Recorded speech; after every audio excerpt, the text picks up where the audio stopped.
بسم الله والحمد لله نحمده ونصلي على رسول الكريم. د ټولو جهانونو ټول تعریفونه صرف او صرف یو الله د پاره دي چې د ټولو جهانونو پیدا کولو والا دی،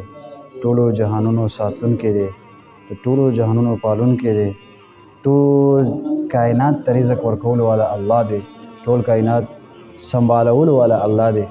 ټول کائنات باندې بادشاهي د الله دی، ټول کائنات کې یو ذره هم د الله د حکم بغیر خوځېدلی نشي، یو پخه یو پاڼه هم د الله د حکم بغیر خوځېدلی نشي. الله پاک هر څه کوي، الله پاک نه علاوه څوک هم هیڅ نشي کولی. یو الله دی چې هر څه کوي، هغه نه علاوه څوک هم د هیڅ کار قدرت نه لري. نو الله تعالی ډېر لوی ذات دی، د هغه لوی څه حد نشته دی، د هغه د بډایي څه حد نشته دی. او د الله نه علاوه چې هر مخلوق دی، ګوره خالق صرف یو الله دی کنه، او الله پاک نه علاوه هر شی مخلوق دی. الله پاک خالق دی، هغه صرف جوړونکی دی، پیدا کوونکی دی کنه.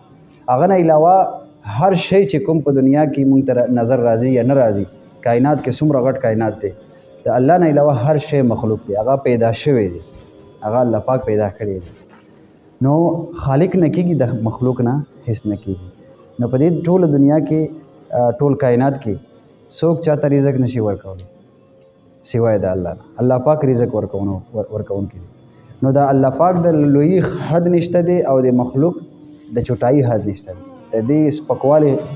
حد نشته دی. دومره یعنی ګوره د اسمان دومره یو لوی اسمان دی، د پیل اسمان چې دی که نه، لکه د ځمکه څومره غټه ده، موږ ته څومره غټه ښکاري. په دې ځمکې نه دغه چې دی د څه ورته وایي نور،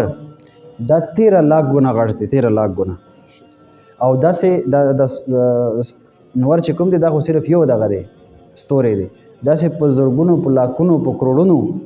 داسې ستوري نور شته دي په دې اسمان کې، دې اسمان نه لاندې دي. او بیا دې ته یو دغه کهکشان وایي که نه، یو لکه یو مدار دی، یو ځای دی، په هغې کې ډېر ستوري راځي. او بیا دا کهکشان چې کوم دی، دا کوم مدار چې کوم دی، دا په بلیک هول کې دغه امرا په لاکونو راځي. او بیا هغه څومره بلیک هولونه چې کوم دي، دې ته وایي نه بلیک هول، تور سوری، هغه تور سوری چې کوم دی هغه په لاکونو د اسمان نه لاندې دي،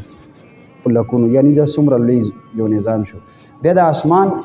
دا څومره لوی وي که نه. او بیا د دې اسمان صرف یو نه دی، دویم دریم څلورم پنځم اووم، بیا هغې نه وروستو سدرة المنتهی، او بیا هغې نه پس چې کوم دی د الله پاک هغه عرش که نه. او الله پاک بیا څومره چې د ټول دغه یې جوړ کړي دي که نه. او بیا موسی علیه السلام عرض کوي یا الله د ټول کائنات که ستا نافرمانه شي نو تاسو به ورسره څه کوئ؟ نو الله تعالی ورته وفرمیل چې داسې هېڅ هرګز نشي کېدلی که نه، هر کله نشي کېدلی. نو موسی علیه السلام یا الله زه بیا هم زه خپل لکه یو اصرار یې وکړو که نه چې یا الله ما ته وښایه. نو الله پاک وفرمیل چې فرض که چېرته دا ټول کائنات زما نافرمان شي، هرګز نشي کېدلی. او که وشي زه به خپلې ځناورو نه یو ځناور په دې باندې مسلط کړم چې دا ټول کائنات به په یوه خوله کې وخوري، یوه خوله کې به یې وخوري. دا اووه ځمکې، اووه اسمانونه، او دا ټول مخلوقات، او دا ټول سیسټم که نه، نو دا ځناور به څومره غټي، د ده د خوله به څومره غټي، د ده سر به څومره غټي، او د ده د جسم به څومره غټي که نه، دړ به یې څومره غټي. بیا الله پاک څه فرمایي، مفهوم یې دی وایي دا زما په یو څو فارمونه دي، هغې فارمونو کې په یو فارم کې دا سریږي لګیا دي. نو دا یو ځناور به څومره وي، د ده ریوړ به څومره وي، بیا د ده فارم به څومره وي، بیا هغه ډېر فارمونه چې دي هغه به څومره وي، پته نشته، زر دي، لاک دي، کروڑ دي، ارب کرب دي که. نو د الله د بډایي حد نشته دی. نو موږ چې هغه ذات، هغه الله پاک، هغه خوږ الله، هغې سره موږ تعلق جوړ شي. د دې دپاره الله پاک نبیان را لېږل. الله پاک هر انسان سره په 80 میندو نه زیات محبت کوي. څومره جي؟ 80 میندو نه زیات محبت کوي هر انسان سره. او الله پاک نه غواړي چې یو انسان هم جهنم ته لاړ شي. دې دپاره الله پاک 1,24,000 کم و بیش نبیان را لېږلي دنیا ته. ټولو نبیانو دا محنت وکړو چې د ټول خلک د جهنم نه بچ شي او جنت ته تللو والا جوړ شي. اخره کې حضرت محمد مصطفی صلی الله علیه وسلم سرور کائنات، وجه کائنات، د ټولو نبیانو امام، د ټولو نبیانو سردار، او د الله په ټولو نه خوږ پیغمبر، او الله پاک په ټولو نه خوږ رسول، او خاتم النبیین، د ټولو نبیانو د یعنی نبوت دروازه بند کولو والا حضرت محمد مصطفی صلی الله علیه وسلم. دومره یو غټ مقام والا نبی هغه الله پاک راولېږلو هغې څه کار و هغې هم دا کار و چې خلک به یې جهنم نه بچ کول جهنم لارې نه به یې رکاو کول او د جنت لاره به یې ښودله نو حضرت محمد مصطفی صلی الله علیه وسلم په مبارک محنت دا هم دقه تبلیغ و او نبی علیه الصلاۃ والسلام آخري نبی و هغې نه بعد بل نبی نشته دا زموږ پخه عقیده ده او نبی علیه الصلاۃ والسلام د ختم نبوت په صدقې سره الله پاک دا کار ما او تا او ټول مسلمانانو په ذمه لګولی چې چا هم دا کلمه ویلې ده لا اله الا الله محمد رسول الله هغه دا کار دی چې هغه به خلک د الله طرف ته راغواړي الله پاک سره به جوړه کوي د دې مثال زه ورکوم اکثر کنه چې لکه یو پلار دی پلار هغه یو بچی دغه بچی چې کوم دی هغه خفه دی 15 کاله 10 کاله 20 کاله 30 کاله پلار سره سلام هم نه کوي پلار مخ هم نشي لیدلی او بچی دومره پلار سره زیاتې کوي لګیا او یو سړی بار نه راشي چردنه هغه بچی چې کوم دی هغه پوهه کوي نصیحت ورته وکړي هغه وکړي او راویې نیسي او د پلار په خپو کې واچي د پلار به څومره خوشحاله وي خوشحاله به یې که نه وي او زویم چې که د ټولې دنیا دا بادشاهي که نه د ټوله دنیا بادشاهي به وله ورکړي هغه سړي ده داسې ده که نه ده ځکه چې په دنیا کې سړي دپاره لکه محبوب چې د دنیا څیزونه دي هغې کې دا زوی چې کوم دی دا ډېر محبوبه دي نو بیا دا مثال د الله او د بنده دی الله پاک د بچیانو نه پاک دی خو الله پاک په قرآن کې مثال ورکوي چې دا ټول مخلوقات دا زما ګنبه ده یعنی لکه فیملی خاندان که نه نو الله پاک یو بنده چې 10 کاله لمونځ نه کوي 20 کاله 30 کاله یې وشو 40 کاله یې وشو لمونځ ته نه راځي او هغې ته ورشي او ګشت وکړي او هغې له د الله بړایي بیان کړي د لمونځ فایدې او فضیلت بیان کړي او هغه ته راونیسي او جومات ته یې راولي هغه د الله په خپو کې پرېوځي دا سجده چې کوم کوي حدیث کې راځي چې کله چې سړی په سجده کې سر کېږدي که نه دا د الله په خپو کې لکه الله په قدمونو کې داسې سر کېښودلی نو جی دا الله به څومره خوشحالېږي بیا جی ګوره الله پاک ته خو د دې ضرورت نشته دی چې څوک دله په سجده کې پرېوځي هغه پاک ذات دی هغه وراول ورا ذات دی هغه ته چا ضرورت نشته دی چا د عبادت ضرورت نشته ټوله دنیا انسانان که نیک وکار شي فرشتې هم انسانان هم ځناور هم کیړې مکوړې د هر د ټول جانداران یو ځای کې او دې ته د انسانانو شکل ورکړي او د انسانانو په شانته ژبې ورکړي او د الله بړایي او بړایي شروع کړي الله پاک ته هیڅ یو ذره هم زیاتې نه راځي د هغه په هغه دومره غټ دی او دا ټول خلق دا ټول مخلوقات د انسانان په شکل کې د الله په سجدې کې پرېوځي او په ټولو نه دومره مخلص شي او دومره ولیان شي او دومره غټ درجې ته ورسي لکه څومره چې نبیانو درجه ده دا ټول مخلوقات داسې اخلاص والا عبادت شروع کړي په کروڑونو کالونو دا عبادت وکړي د الله په بړایي کې یو ذرې برابر هم زیاتې نشي راوستی دی که نه دی داسې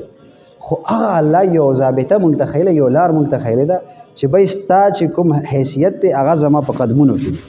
ستا چې کومه رتبه ده او ستا چې کوم مقام دی هغه زما په قدمونو کې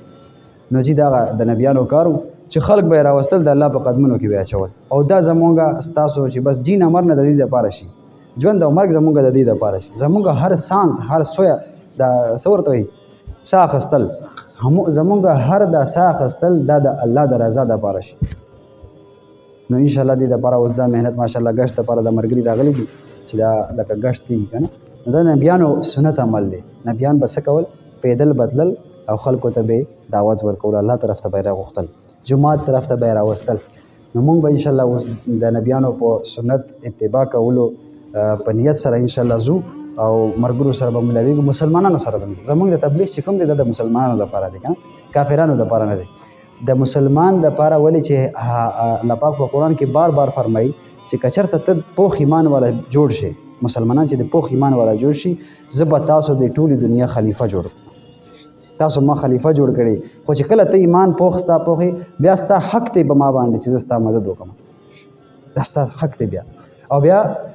زه به تاسو ته غلبه درکړم او بیا الله پاک فرمایي وایي کوم سړی چې الله او رسول او مؤمن خلکو سره دوستی کوي الله سره دوستی کوي رسولانو سره دوستی کوي او مؤمنانو سره دوستی کوي نو څه کوم زه دا زما په لښکر کې شامل شي دا زما په جماعت کې شامل شي دوه آیتونه دي یو ځای کې لښکر وي دي یو ځای کې جماعت وي دي دا زما ټولې کې جماعت کې لښکر کې شامل شي او بیا الله پاک څه فرمایي اولئک حزب الله الا ان حزب الله هم المفلحون چې زما دا ټولۍ چې کوم دی زما د لښکر صرف دا کامیاب دی صرف دا کامیاب دی. او بیا څه وایي الا ان حزب الله هم الغالبون چې بری چې کوم دی او غالب کېدل صرف د دې ټولۍ دپاره دي. نو جی دا بس یو محنت دی چې دا مونږ ټول مسلمانان په دین باندې راشي 100% دین سره الله پاک ودا 100% دین سره. ولې چې صحابه کرامو په زړه کې بچ هم کله داسې کله خبره رااله که نه نو بیا به الله مدد ودرېدو د هغې د تربیت دپاره. هغې ډېر هغې د خاورو د خپې خاورو ته مونږ نشو رسېدلی خو د هغې تربیت ولې چې مونږ ته تربیت الله پاک راکولو که نه نو هغې تربیت هم الله پاک داسې کړي چې که چېرته په زړه کې څه خبره رااله نو بیا به د الله مدد هغه به وشو لکه یو عمل به پاتې شو یو خبره نو بیا به الله پاک چې کله هغه عمل پوره شو بیا به الله پاک مدد نازل شو. نو جی اوس دا انشاءالله سنت عمل دی په ادب سره به ځو جماعت نه وځو په ګس خپه باندې وځو او درود شریف وایو اللهم انی اسألک من فضلک ورحمتک دا دعا به وایو انشاءالله. او بیا به الله را په ښي لاس ځو تلو نه مخکې به ول دعا وکړو ټول امت دپاره ټولو انسانانو چې ټول انسانان د جهنم نه بچ شي ټول انسانان ته الله پاک هدایت ورکړي او جنت والا جوړ شي. او بیا د ټولو مسلمانانو دپاره دعا وکړو بیا د خپلې محلې ګلۍ خپل کور خپل چې کومه فیملي ده خاندان دی هغې دپاره دعا وکړو بیا خپل ځان دپاره دعا وکړو که نه او بیا انشاءالله هغې نه پس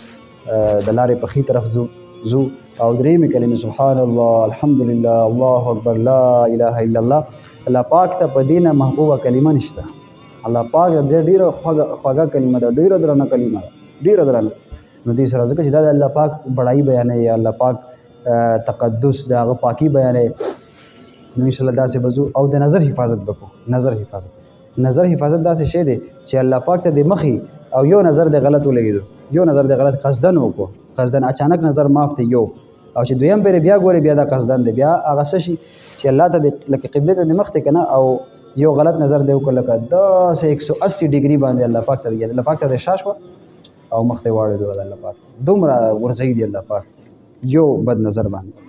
نو د نظر خاص حفاظت کول که نه او بیا انشاءالله دنیاوي خبره به نه کوو خپلو کې بلکې خبرې به سره کوو نه بس صرف سبحان الله ذکر به کوو انشاءالله. الله طرف ته متوجه چاته ورځو د هغې مینه په زموږ په زړه کې هغه چې هر مسلک والا دی هر مذهب والا دی چې کلمه یې ویلې ده لا اله الا الله محمد رسول هغه زموږ ورور دی او د هغه مینه زموږ په زړه کې مخامخ که موږ ووینو چې څه خرابي ده پکې خرابي باندې به دغه نه کوو چې یاره دغه دا خرابي ده دا خراب نه زړه صاف. نبي علیه السلام فرمایي انس ای زما زویه که ته چېرته داسې کولی شي چې خپل زړه هر وخت د خلکو د برایي نه پاک ساتلی شي نو داسې کوه دا زما سنت دی. چا چې زما دې سنت ته عمل وکړو دې زما سنت سره محبت وکړو چا چې زما سنت سره محبت وکړو هغه زما سره محبت وکړو چا چې ما سره محبت وکړو هغه الله سره محبت وکړو او بیا هغه به جنت کې زما سره جی. نو دا انشاءالله داسې به ځو بیا به چې واپسي کله کوو استغفار به کوو. استغفار ډېر زیات فضیلتونه دي. نبي علیه الصلاة والسلام فرض لمونځ کوي امام نبي علیه الصلاة والسلام دی او چې کله فرض لمونځ دی د الله حکم دی په دې نه غټ عبادت نشته دی چې کله سلام اړوي بیا سوي الله اکبر استغفر الله استغفر الله استغفر. نبي علیه الصلاة والسلام غوندې هستي د هغې روح مبارک پاک د هغې جسم مبارک پاک د هغې عملنامه پاکه د هغې هستی پاکه د هغې ټول ګناهونه اګلې پچلې ټول معاف ګناه کېدلی نه شي او که وشي ټول معاف دا بخلی دی د ده دپاره جنت دی د وجې ما دنیا پیدا کړې ده دا زما رسول دی دا زما نبی دی دا زما محبوب دی دا زما عاشق دی دا زما معشوق دی الله پاک داسې وایي که نه او بیا څه استغفار کوي. نو دا چې کله موږ واپسي راځو انشاءالله بیا موږ استغفار کوو نیک عمل وشو نبیانو عملو نبیانو سنتو هغه شانتې موږ نه شو کولی چې څنګه یې حق که نه نو بیا به انشاءالله استغفار کثرت کوو بیا به الله پاک حدیث کې راځي چې څوک استغفار کوي عمل پسې نو هغه عمل باندې الله پاک د قبولیت مهر ولګوي هغه قبول شي که نه او انشاءالله بیا استغفار سره راځو بیا دلته انشاءالله چې کومه خبره کېږي هغې کې به شرکت